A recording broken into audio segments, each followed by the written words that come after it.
This is the Championship preview. Game 1 then, it's got to be Hull up against Charlton. Hull, what a run of form they've been on in the last 3 games, beating Sheffield United, Birmingham and Leicester.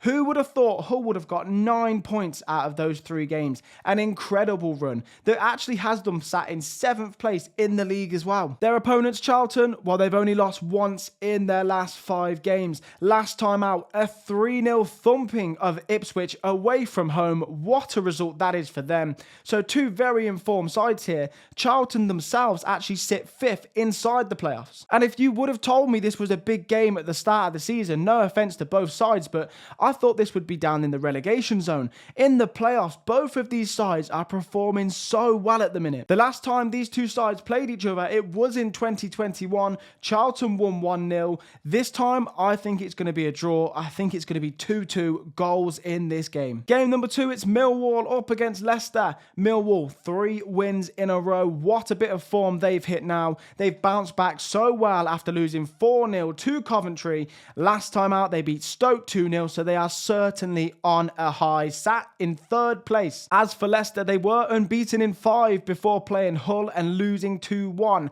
They're still sat in 9th, but they won't be happy with that. They want to make sure they get themselves in that playoff picture. In terms of a head-to-head between the 2 sides, Leicester have won 3 out of the last 4 games they've played, but last time out, Millwall did win 1-0. Are they going to repeat that on Saturday?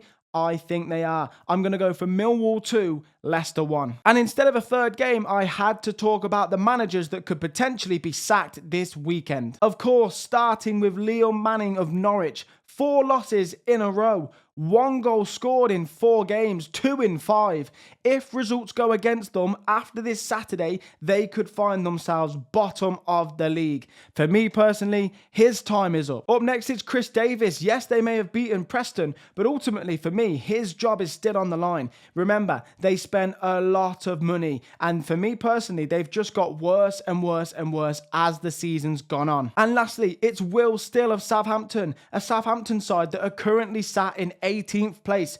Who would have thought Southampton down in 18th? Certainly not me. The big question for me is, does Will Still need new players, or do Southampton need a new manager? I guess we'll find out. The fans clearly making their thoughts known. They're not happy with anything that's going on at the minute. What a weekend we've got then. Let me know your score predictions, what you think. Let me know if you go into the game, of course, in the comments.